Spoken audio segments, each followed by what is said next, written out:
ಅವ 2013ರಿಂದ 18ರವರೆಗೆ ಮುಳಬಾಗಿಲು ಕ್ಷೇತ್ರದಲ್ಲಿ MLA ಆಗಿತ್ತು. ಅದಕ್ಕೂ ಮೊದಲು ಹಿಂದಿನಿಂದಲೂ ಅವರಲ್ಲಿ ಆ ಕ್ಷೇತ್ರದಲ್ಲಿ ಕೆಲಸ ಮಾಡಿದ್ದಾರೆ. ಸುಮಾರು 10 ವರ್ಷಗಳ ನಂತರ ಶ್ರಮ ಮುಳಬಾಗಿಲಿಗೆ ಅವರು ಕೊಟ್ಟಿದ್ದಾರೆ. ಆವಾಗಿಂದ ಸಮಾಜ ಕಾರ್ಯಕರ್ತನಾಗಿ ಸಮಾಜ ಸೇವಕನಾಗಿ ಕೆಲಸ ಮಾಡ್ತಾ ಇದ್ದದ್ದು. ಆವತ್ತು ಏನು ಅದರ ಮೀಸಲಾತಿ ಆ ಜಾತಿ ಸರ್ಟಿಫಿಕೇಟ್ ಏನಿದೆ ಅದು ಕಸಿತಿಲ್ಲ. ಅದನ್ನ ಕಸಿಯೋದಕ್ಕೂ ಆಗೋದಿಲ್ಲ. ಅದು ಬೈ ಮಿಸ್ಟೇಕ್ ಅಧಿಕಾರಿಗಳ ಮಾಹಿತಿಯ ಕೊರತೆಯಿಂದ ಆಗಿರುವಂತ ವಿಚಾರನೆಯನ್ನ ಅದು ಕಸಿಯೋದಿಕ್ಕೆ ಅದು ಆ ಒಂದು ನಿಟ್ಟಿನಲ್ಲಿ ಅಧಿಕಾರಿಗಳ ಒಂದು ಮಾಹಿತಿ ಕೊರತೆಯಿಂದ ಅದು ಆ ಸರ್ಟಿಫಿಕೇಟ್ ನೀಡಿದ್ರು. ಅದರ ಅಡಿಯಲ್ಲಿ ಅವರು ಸ್ಪರ್ಧಿಸಿ ಯಾವುದೇ ರೀತಿಯ ದಲಿತ ವಿರೋಧಿ ಕೆಲಸಗಳನ್ನ ಮುಳಬಾಗಿಲು ತಾಲೂಕಲ್ಲಿ ಮಾಡಿಲ್ಲ.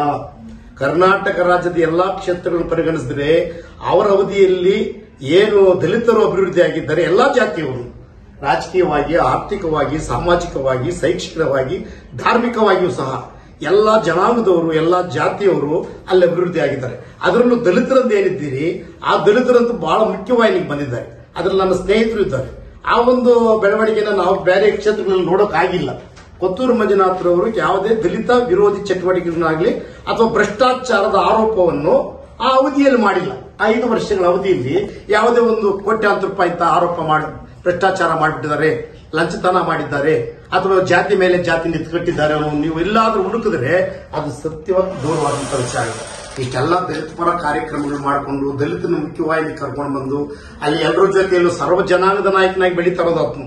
ಯಾವುದೇ ಒಂದು ಸಣ್ಣ ವ್ಯಕ್ತಿಯನ್ನು ಕಡೆಗಾಣಿಸುವಂತ ವ್ಯಕ್ತಿತ್ವ ನಮ್ಮ ಕೊತ್ತೂರು ಮಂಜುನಾಥರು ನಾನು ಕಂಡಂಗಿಲ್ಲ.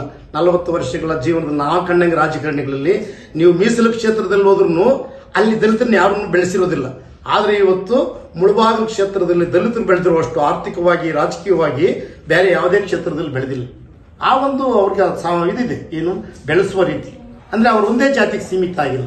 ಹಿಂದುಳಿದ ವರ್ಗದವ್ರಿಗೂ, ಅಲ್ಪಸಂಖ್ಯಾತರಿಗೂ, ಬ್ರಾಹ್ಮಣರಿಗೂ, ಗೌಡರಿಗೂ ಎಲ್ರಿಗೂ ಅಲ್ಲಿ ಇದು ಮಾಡ್ಕೊಂಡು ಬೆಳೀತಾ ಇದ್ದಾರೆ.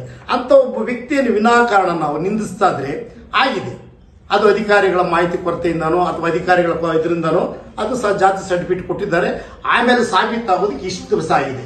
ಅದು ಸರ್ಕಾರ, ಕೋರ್ಟು, ನ್ಯಾಯಾಲಯ ಕೊಟ್ಟಿದೆ, ಅದು ಸರ್ಕಾರಕ್ಕೆ ಹೋಗಿದೆ. ಅದು ಕೆಲಸ, ಕಾನೂನು ಅದರ ಕೆಲಸ ಅದು ಮಾಡುತ್ತೆ. ಅದಕ್ಕೆ ಯಾರನ್ನೂ ಕಾನೂನು ತಪ್ಪಿಸ್ಕೊಳ್ಳೋಕೆ ಆಗೋದೇ ಇಲ್ಲ. ಕೊತ್ತೂರು ಮಂಜುನಾಥ್ರವರಾಗಿರ್ಲಿ, ಯಾರೇ ಆಗಿರಲಿ, ಕಾನೂನಿಗಿಂತ ಯಾರು ದೊಡ್ಡವರಿಲ್ಲ. ಆ ನಿಟ್ಟಿನಲ್ಲಿ ಕೆಲಸ ಮಾಡ್ತಾ ಇದ್ದಾರೆ.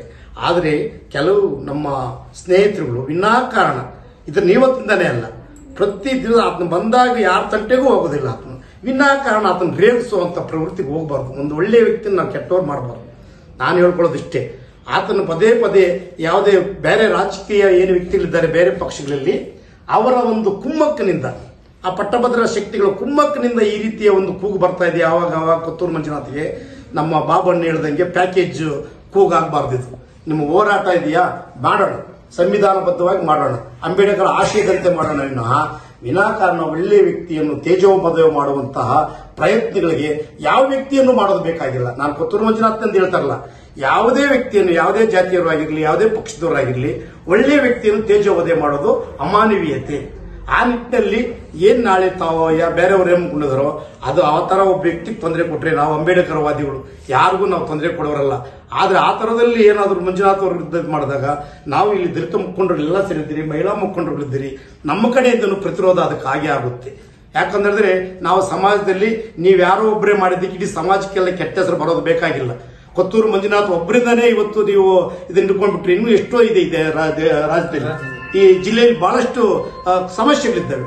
ಅದ್ರ ಬಗ್ಗೆ ಹೋರಾಟಗಳು ಮಾಡಿದಿರ, ತಮ್ಮ ಜನಾಂಗಕ್ಕೆ ಅರಿವು ಮೂಡಿಸುವಂತದ್ದು, ಜಾಗೃತಿ ಮೂಡಿಸುವಂತದ್ದು ಎಲ್ಲ ಇಂಥವೆಲ್ಲ ಮಾಡಿದ್ರೆ ಕೇವಲ ಮಂಜುನಾಥ್ ಅವ್ರನ್ನೇ ಟಾರ್ಗೆಟ್ ಮಾಡಿಕೊಂಡು ಅವ್ರ ಮುಖಾಂತರನೇ ಜೀವನ ಮಾಡಬೇಕು ಅನ್ನೋದು ಬಹಳ ಅಮಾನವೀಯತೆ ಮತ್ತು ದುಃಖಕರ, ಹೇಯಕರ, ಶೋಚನೀಯ. ಇದಕ್ಕೆ ನಾವೆಲ್ಲ ಮುಖಂಡರು ಸಹ ಅವರು ಅಪ್ಪಿಕೊಂಡಿರುವಂತಹ ಏನ್ ಪ್ರತಿಭಟನೆಗೆ ನಮ್ಮ ಪ್ರತಿರೋಧವನ್ನು ಈ ಮೂಲಕ ವ್ಯಕ್ತಪಡಿಸ್ತಾ ಇದ್ದೇವೆ. ಜೈ ಭೀಮ್, ಜೈ ಕರ್ನಾಟಕ.